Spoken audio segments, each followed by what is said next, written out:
तो जय श्री राम। आज हम बात करेंगे पब्लिक स्पीकिंग या फिर कम्युनिकेशन स्किल्स के बारे में। तो ज़्यादा बड़ा टॉपिक नहीं है लेकिन कम भी नहीं है, क्योंकि आज के टाइम पे हर कोई फेस करता है कम्युनिकेशन करने में। पहले वो किसी को अप्रोच करना हो गया या फिर स्टेज पे बोलना हो गया, सब चीज़ें।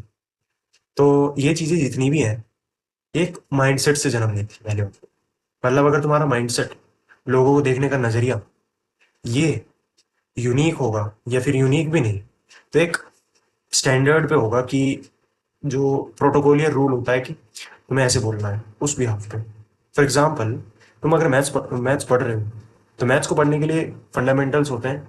नंबर्स पता होने चाहिए तुम्हें, टाइप्स ऑफ नंबर्स पता होने चाहिए, नेचुरल नंबर्स, प्राकृतिक संख्याएं वगैरह। और उसके साथ साथ टेबल्स, 2 की टेबल, 3 की टेबल, 1 to 9 तो कंपलसरी होता ही। तो जैसे मैथ्स का हो गया, ऐसे ही कम्युनिकेशन में भी होता है। तो हम 2-3 पॉइंट देखेंगे जो इसके अच्छे से डिस्क्राइब करें। Know your audience is the first point. अपनी ऑडियंस को पहचानना। तुम्हें ऑडियंस में कौन दिखेगा? तुमसे छोटे, तुमसे बड़े और तुम्हारी एज के। तो ये तीन ही लोग दिखेंगे। तुम्हारे से छोटे तुमसे कुछ सीखेंगे, तुमसे बड़े तुम्हें कुछ सिखाएंगे, तुम्हें फीडबैक देंगे तुम्हारी गलतियों पर। और जो तुम्हारे साथ के हैं वो हो सकता है तुम में से कुछ सीखे और तुम में से कुछ सिखाएं भी, क्योंकि उनका माइंड की एज वो मैच्योर होंगे, यानी एक तरीके से। ठीक है। और अगर नहीं भी होंगे तो तुमसे कुछ सीख सकते हैं अगर उन्हें सीखने का माइंडसेट होगा। जो बीच के आते हैं ना, जो सीखते हैं ना सिखाते हैं, तुमसे तुम्हें उन्हें ऐसे देखना है कि तुम इनसे बेहतर कर रहे हो अपनी लाइफ में। You are not from them, you are unique from them. तुम उनसे अलग हो, और तुम अलग हो तो अलग कर रहे हो, और तुम्हें अलग बनना पड़ेगा, क्योंकि सबका तो नहीं होगा ना भाई भला। ठीक है। तो एटलीस्ट यू आर ट्राइंग। अब सेकंड पॉइंट पे बात करते हैं, वो की है कंटेंट के बारे में तुम्हें अपना कितने पता है। इसको अगर पहले पॉइंट में भी डाल दें तो कोई गलत बात नहीं है, क्योंकि ये मोस्ट इंपॉर्टेंट है। तुम्हें अगर कंटेंट के बारे में पता होगा, नॉलेज होगी तुम्हें उस फील्ड की, तो तुम बोल पाओगे, कॉन्फिडेंस आएगा अंदर से। मान लो मैं अगर किसी टॉपिक पे बोलना चाहता हूँ कि लाइफ क्या है, लाइफ लॉजिकल है, लाइफ इमोशन से चलती है, तो ये चीज़ मैं 2 ही लाइन बोल पाया, या और भी बोल सकता हूँ इस पर कि लॉजिकल जैसे मैथ्स में होते हैं क्वेश्चंस, या फिर इमोशंस जैसे हमारी भावनाएं होती हैं, प्रेम की भावना, दया की भावना, क्रोध की भावना, ईर्ष्या की भावना। ठीक है। तो ये भावनाओं और लॉजिकल, तर्क संगत, दोनों को मिला के ही जीवन बनता है। तो जैसे मैं इतना बोल पाया क्योंकि मुझे इसके बारे में थोड़ा सा पता था। ऐसे ही तुम जो भी चीज बोलोगे उसके बारे में तुम्हें पहले से पता होना चाहिए, ये सबसे जरूरी बात है। ठीक है। तभी तुम आगे चल के उस पर कुछ बोल पाओगे। पॉइंट आता है बॉडी लैंग्वेज। कई बार हमारे शब्दों से ज्यादा हमारी हरकतें हमारे बारे में बता देती हैं, और वो हरकतें कुछ हमारी बॉडी लैंग्वेज से, और कैसा हम रिएक्शन से पता चल जाते हैं, एक्शन और रिएक्शन से। ठीक है। हमारे फेस पे कैसा वातावरण है, झलक कैसी है, नर्वस हूँ, सीरियस हूँ, फनी मूड में हूँ, कैसा। तो सबसे पहले बात करेंगे बॉडी लैंग्वेज। बॉडी लैंग्वेज कैसी होनी चाहिए जब वो बोल रहे हो?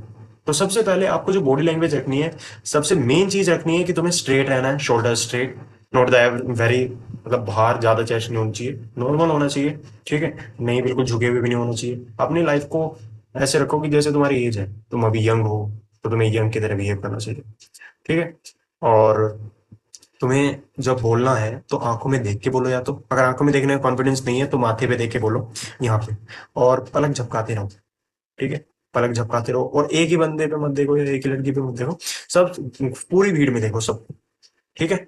थोड़ा थोड़ा करके, जिससे लगेगा कि तुम सबको बता रहे हो, and that's a plus point. ठीक है। लैंग्वेज में 2-3 पॉइंट्स और होते हैं कि मान लो तुम खड़े कहाँ हो। ठीक है। अगर मैं इसको अलग पॉइंट भी बताऊं कि point number 4 is the place where you are standing, और your place at the stage. तो इसमें क्या होता है कि मान लो तुम अगर स्टेज पे, ऑडिटोरियम जो पोडियम पे खड़े हो, सॉरी पोडियम पे, तो वहां पे क्या होगा कि तुम्हें चारों तरफ तो देखना ही है। ठीक है। सब पे, और एक एक बार ये भी बताना है कि जैसे कोई ज्यादा सुन रहा है तो उसको ही ऐसा लगे कि हाँ ये मुझे ही बता रहा है। ये पहली चीज तो पोडियम पे खड़ा होगा। दूसरी चीज होती है कि तुम अपना आइडिया अगर शेयर कर रहे हो, या आइडिया मतलब जो भी तुम बता रहे हो, वो अगर तुम घूम के बताओ, मतलब एक होता है कि तुम थोड़ा सा इधर चले और तुम थोड़ा सा इधर चले, थोड़ा थोड़ा, ज्यादा नहीं। ठीक है, बैक नहीं मुड़ना, सबसे पहला पॉइंट होता है। अगर तुम पीपीटी भी शेयर कर रहे हो, प्रेजेंटेशन दे रहे हो, तो अभी भी बैक मत दिखाना। ठीक है, हमेशा ऐसे दिखाना कि जैसे यहाँ पे मैं अपना लैपटॉप ले रहा हूँ, जो भी है प्रेजेंटेशन में स्लाइड चेंज कर रहा हूँ, तो स्लाइड्स में देखना तुम्हें। और अगर कर सकते हो तो तुम्हें ज्यादा ऐसे कर दो या ऐसे कर दो। ठीक है, और अपना साइड सामने ही बताते रहना। ठीक है, वो तुम्हें देखेंगे और तुम्हारी पीपीटी को देखेंगे। ठीक है, और सबसे ज्यादा फोकस उनका तुम्हारे पे ही होगा, क्योंकि प्रेजेंट ही तुम कर रहे हो, पीपीटी तुमसे है, पीपीटी से तुम नहीं हो। ठीक है, और यहाँ पे क्या है कि जैसे तुम चलते रहोगे तो तुम्हारे अंदर कॉन्फिडेंस की झलक बनती जाएगी, और ये एक बारे में तो बिल्कुल नहीं आने वाली। इसके लिए क्या क्या होते हैं वो भी मैं आपको बताऊंगा बोनस में, टिप्स जो होती हैं। अब यहाँ पे क्या हो रहा है कि जैसे मैं चलता जा रहा हूँ, ठीक है, अब एक होता है कि स्टेज पे ही चल रहा हूँ, ठीक है, और अपने हैंड जेस्चर्स तो जरूर मूव करना है, ये और भी प्लस पॉइंट है। जैसे मैं आपको यहाँ पे बता रहा हूँ तो इससे रिलेट होता है कुछ कुछ, जैसे कुछ कुछ हो गया तो उसके कुछ अपने आप आते हैं, और नहीं भी आ रहे तो आपको उसकी प्रैक्टिस करनी पड़ेगी मिरर्स में ऐसे ही। ठीक है, तो उसके बाद आता है कि हम जैसे स्टेज से नीचे उतर जाएं, तो वो और भी इफेक्ट डालता है, आवाज़ ज़्यादा जाती है। ठीक है, एक वाइब्रेशन फील होती है और फीलिंग्स मैच होती है, वाइब मैच होती है। ठीक है, इसके साथ साथ होती है कि हमारे हैंड है कहाँ का। अगर हमारे नीचे है हैंड, तो ये होता है एक नॉर्मल की, जैसे प्रेयर के लिए बुला लिया, वो तो जबरदस्ती प्रेयर कर रहे हैं स्कूल में, उसमें जैसे होता था ना, तो ये मन नहीं है वगैरह ये। तो जैसे हम देखते हैं कि जैसे डांस हमें मजा आता है उसमें, तो हमारे हैंड्स मूव होते हैं उसमें, गेम में कोई भी हैंड्स मूव होता है उसमें, जिस चीज में मजा आ रहा हुआ है हैंड्स मूव होते हैं उसमें, इस वजह से हैंड जेस्चर्स को इंपॉर्टेंस दी गई है। अब यहाँ पे ये चीज तो है, लेकिन उसके साथ साथ और भी चीज है कि हमारे हैंड अगर यहाँ पे है तो ये होती है एक इन्फ्लुएंशियल बॉडी लैंग्वेज, लेकिन अगर हमारे हैंड सिर से ऊपर है तो वो होती है मोस्ट इन्फ्लुएंशियल बॉडी लैंग्वेज। क्योंकि जैसे तुम देखते हो कि भारत माता की जय, तो ये वाले जो इन्फ्लुएंशियल हैं ये तब दिए जाते हैं।